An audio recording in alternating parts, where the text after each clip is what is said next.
church hurt. It's something that almost every church musician has dealt with. And if you haven't, it's probably on the way. I'm Terrence, and I've been a church musician for over 30 years, and I've seen firsthand how church hurt can destroy passion and build bitterness. And in this video, I'm going to reveal exactly why so many musicians are just fed up with church and why it's time for a change. So let me start by showing you exactly what church hurt looks like. So back in 2007, my house got broken into and all of my valuables got stolen from me. So it was a Sunday morning. I get ready to go to play for the church I'm playing for at the time. And I get there, I do the service and get through the service. After the service, I go get something to eat and then I come home. And then when I get back home, I'm walking up the stairs to my apartment. And then when I get up to my door, I see from a distance that my door is open, like it's cracked open. And I'm like, what the heck is going on? I didn't leave my door open. Are the maintenance people in my apartment? Like, what's going on? So I slowly walk up to the door because I'm skeptical about what's happening. And I get to the door to open the door to my apartment, only to realize that my apartment was completely ramshacked at the time. It was one of those kind of hit and just break up everything in the apartment kind of robbery. So they came in and just trashed everything and stole a lot of my stuff. But the biggest part of that break-in was that they stole a lot of valuable stuff from me, which was my musical equipment.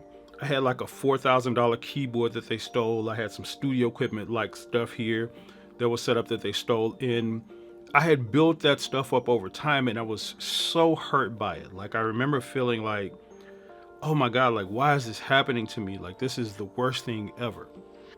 And I remember spending the whole week like just kind of sad and really depressed about it. So the following Sunday, I get to church and I had told some of the people at the church at the time, like some of the leaders, the pastor and all of that my house had got broken into. So, you know, as you would think, what you would expect is when you get to church the next Sunday, people would be coming up to you, asking you stuff like, you know, how are you doing? Is everything okay? Do you need anything or anything like that? No. Let me tell you what the first lady of the church, the pastor's wife, said to me. She walked up, I was walking toward her. She saw me coming and she said, hey, how you doing? I said, you know, I'm doing as good as I can do, I guess.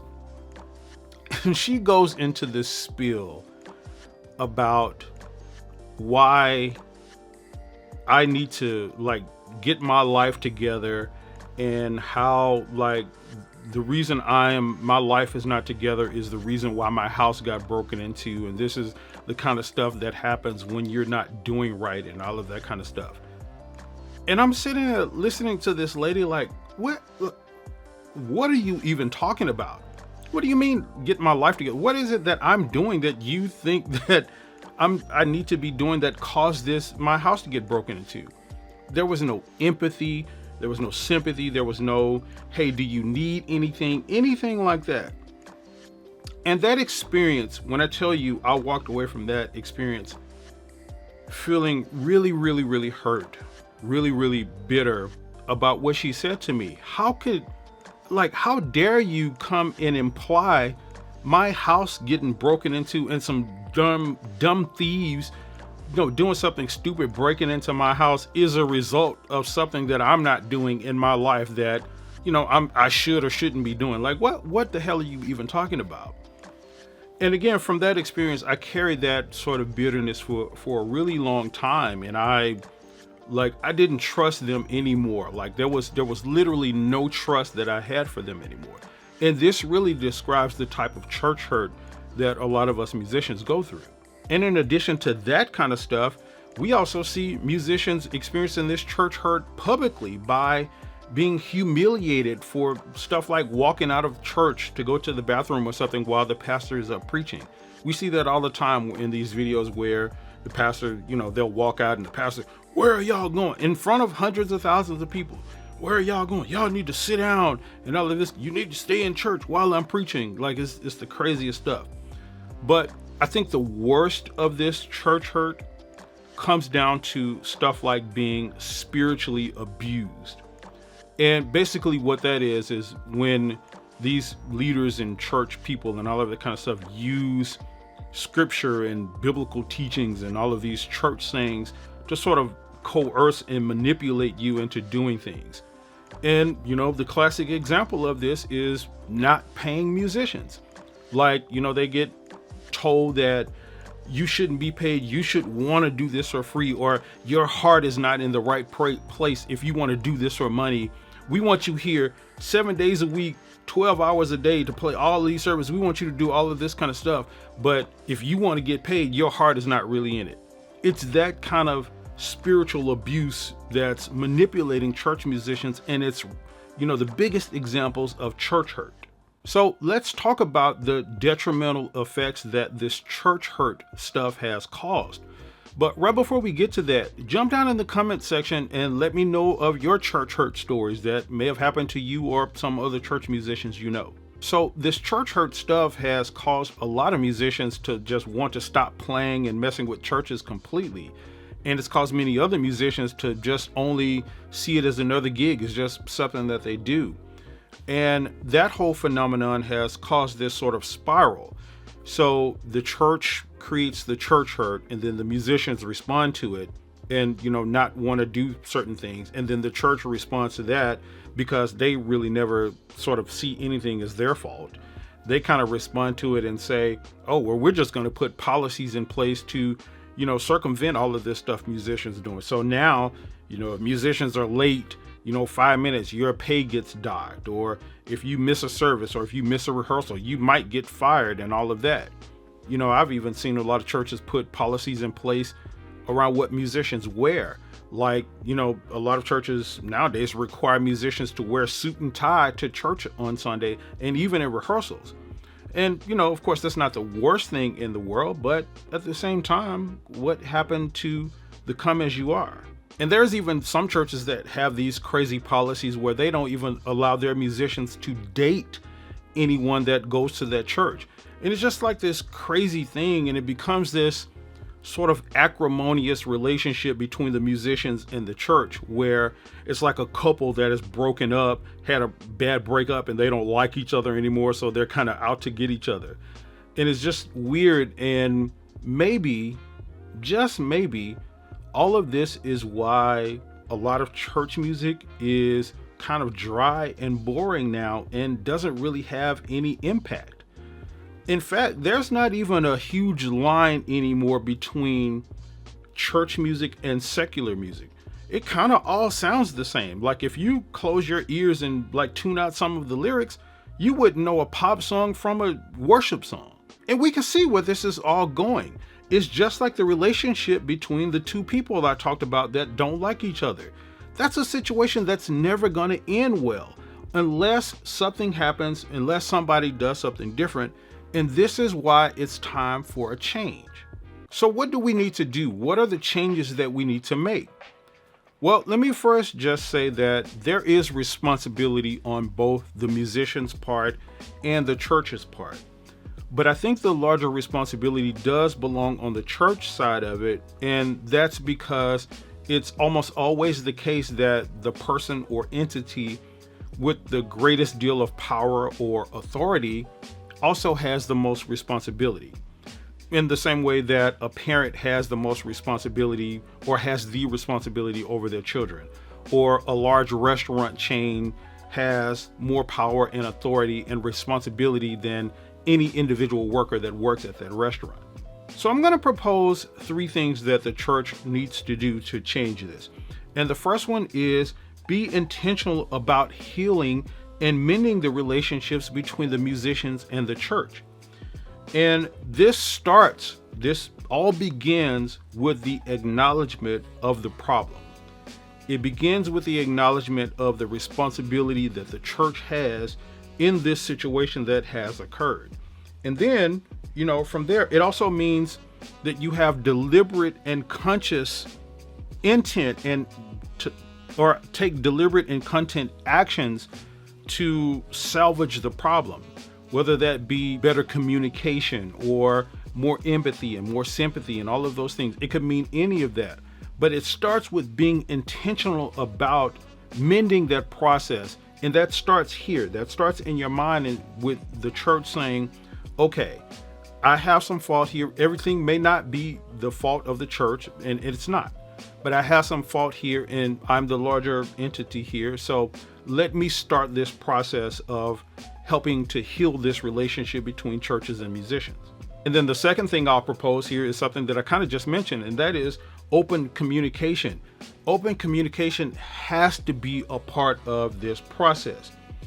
You need to clearly, and this is me talking about the church, you need to clearly communicate your expectations to the musicians that you're dealing with so that there is no ambiguity. A lot of times, a lot of these situations that happen between churches and musicians is because of a failure somewhere in the communication structure. Like, there's a lot of musicians now that play for church. I talk to them all the time. They play for churches where they don't know who to talk to about certain problems.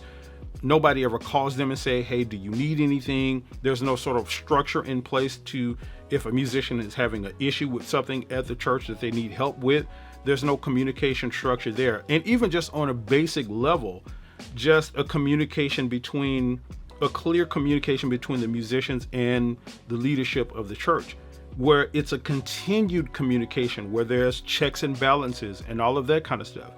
What happens mostly is it always waits till some problem arises. There's a big issue that comes up. Now everybody has to communicate. Everybody has to meet, and we have to go into 3-hour meetings to deliberate these issues and all of that kind of stuff. We have to be proactive about the communication. So again, the first one is being intentional about mending that issue. And then communication has to be a part of this process.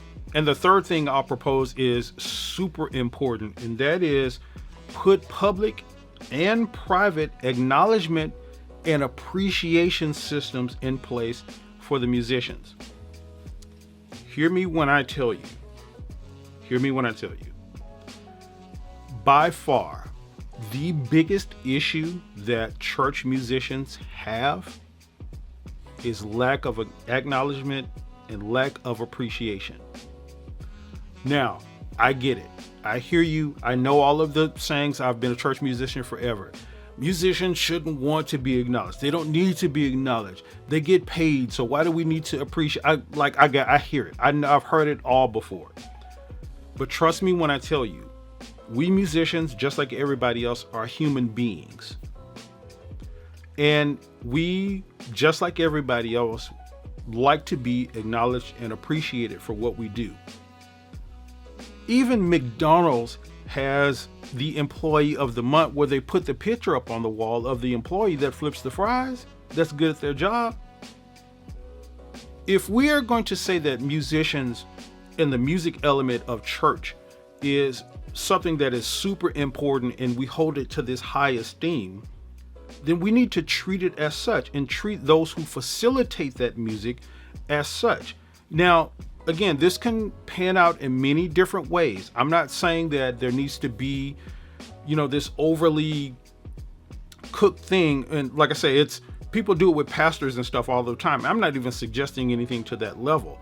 I'm just talking about some acknowledgement, and I'm saying both private and public, some acknowledgement on a consistent basis of, hey, some positive feedback. You're doing a good job. I appreciate what you're doing.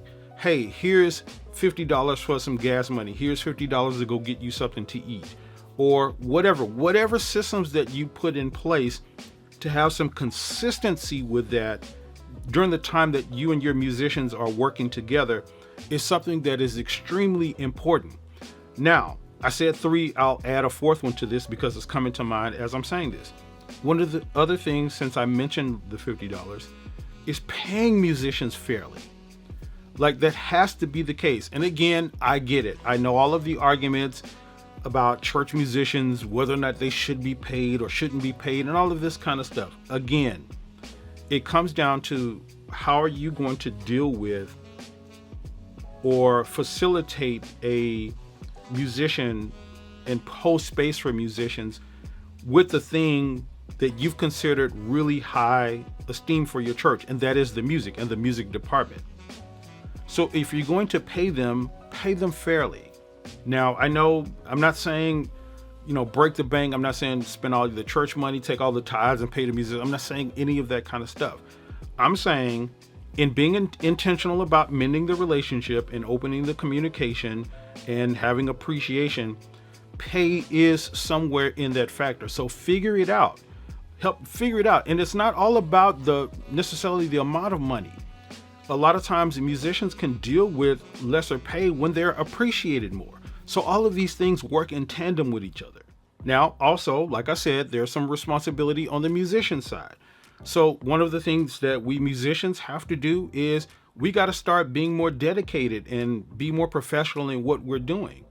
Like we have to not be showing up late all the time. We have to show up prepared and ready to do our jobs and what we're paid to do and actually be doing the thing that we want the appreciation for, right?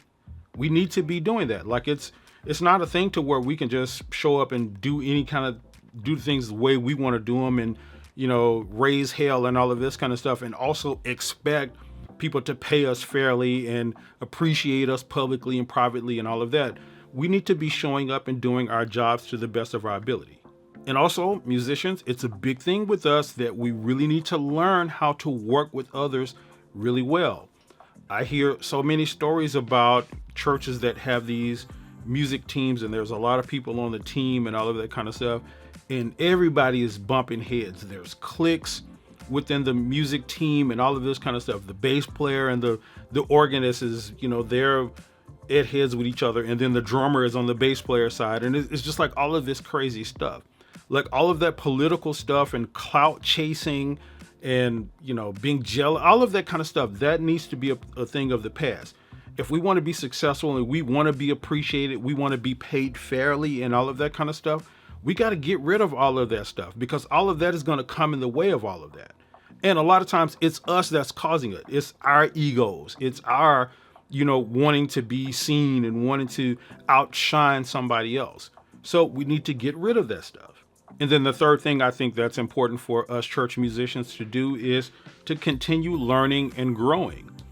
That's a big thing that I see with a lot of musicians nowadays, especially musicians that have been doing this for a long period of time, where we get in this sort of rut and we stop learning and we stop growing. And trust me, nobody understands that more than me when you're dealing with church and church people. They will make you just like, man, I'm gonna do the bare minimum and all of that kind of stuff. So I know how it works. But we have to, in spite of all of that, or despite all of that, continue growing, continue educating ourselves, continue getting better at our crafts and what we do.